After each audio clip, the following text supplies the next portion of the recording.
À vous tous et à vous toutes, en ces derniers jours d'année, je viens en tant que sacrificateur loin de l'Éternel, je viens en tant qu'ami, en tant que frère, en tant qu'époux, en tant que fils, en tant que parent, en tant que collaborateur, vous présenter mes vœux de bonheur, de longévité et de beaucoup de faveurs pour l'année 2026 qui commence déjà maintenant.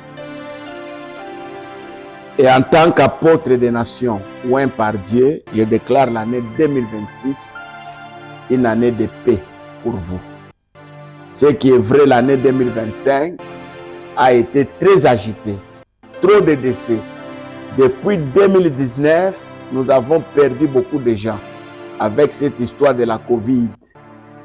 Depuis cette étape-là, beaucoup de gens sont partis. Nos amis, nos enfants, nos frères, bien-aimés dans le Seigneur, nos patrons, nos domestiques, les gens qui nous sont très chers, nos pasteurs, nos fidèles à l'église. Il y a eu comme un vent qui est venu balayer la terre. On a perdu les gens qui nous étaient très indispensables, très utiles, des conseillers. Ils sont partis. Et ce vague a fait que beaucoup des entreprises soient fermées. Il y a eu des faillites, beaucoup d'échecs. Il y a eu des enfants qui ont cessé d'étudier parce que leurs parents sont partis. Sans parler pour nous de la RDC, de la guerre qui dessine notre pays et cette instabilité que nous connaissons depuis longtemps.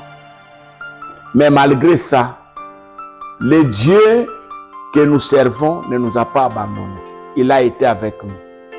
Il intervenait toujours. Ceux qui avaient le cœur blessé, il est venu guérir. Ceux qui étaient malades, Dieu les a guéris. Beaucoup d'ailleurs. Moi, personnellement, j'ai vu les gens avec le sida, Dieu guérir. Moi, personnellement, j'ai vu les gens recouvrir la vision.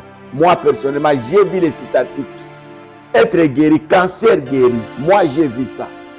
Donc, malgré les temps difficiles par lesquels nous avions eu à passer, Dieu a été notre consolateur. Il a été là.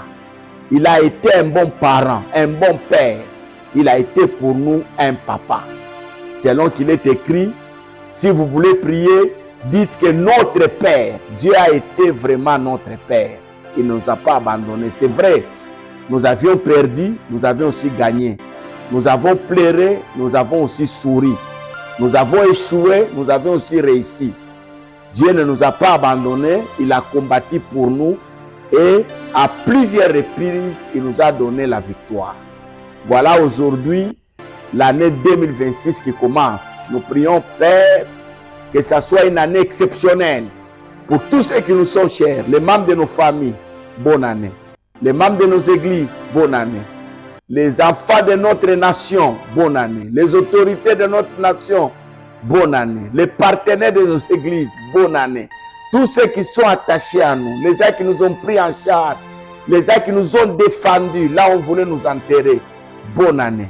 Même à nos ennemis, les gens qui ne nous apprécient pas, les gens qui ne veulent pas nous voir, les gens qui, notre présence les gêne, nous déclarons bonne année. Bonne année à Molière TV pour votre accompagnement. Bonne année à notre province, au gouverneur Kazembe, maire de la ville, notre bourgmestre de notre commune, les chefs de quartier, les chefs d'avenue. Bonne année à vous tous qui nous connaissez, mais aussi à vous qui ne nous connaissez pas, mais par hasard, vous aurez ces messages. Nous vous disons bonne année. Une année de paix, une année de réussite, une année de longévité. Un conseil, une exhortation pour terminer. Marchez avec le Seigneur pendant l'année 2026. Vous sentirez des choses légères. Marchez avec lui. Marchez avec lui, il viendra vous aider dans des secousses. Dans les combats, il sera avec vous. Quand on cherchera à vous enterrer, il viendra vous tirer de la tombe. La Bible dit Attache-toi donc à Dieu, tu auras la paix, tu jouiras ainsi de bonheur. L'exhortation de cette nuit, où je suis en train de vous souhaiter bonne année, c'est une exhortation d'un pasteur, d'un apôtre, d'un prophète, d'un évangéliste, d'un docteur. Marchez avec le Seigneur. Si vous marchez déjà avec lui, réglez votre manière de marcher. Si vous êtes affaibli dans votre foi, levez-vous. Levez-vous, soyez debout, marchez avec lui. Lui n'abandonne pas. Même si nous ne pouvons l'abandonner, lui n'abandonne pas. C'est pourquoi moi et ma famille, nous les servons jour et nuit. Soyez